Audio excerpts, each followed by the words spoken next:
In a palliative care setting, we have a lot more scope to be able to be heavily involved in end-of-life care preferences, so including getting documentation done like enduring powers of attorney for health, like the Advanced Health Directives, as well as Statement of Choices. A Statement of Choices is a form that is an updated version of an Advanced Health Directive, and it's only really been in circulation for about the last 5 years. So just to put things in perspective, the Advanced Health Directive has been around for about 20 years and has an uptake in the community of around about 14%, which is pretty poor.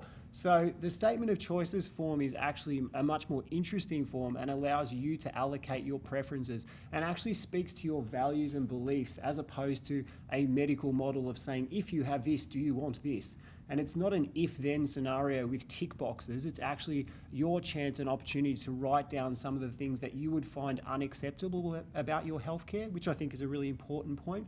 And often I call that the line in the sand question. So at what point would you find any further treatment unacceptable, or would you find something unacceptable in terms of your healthcare?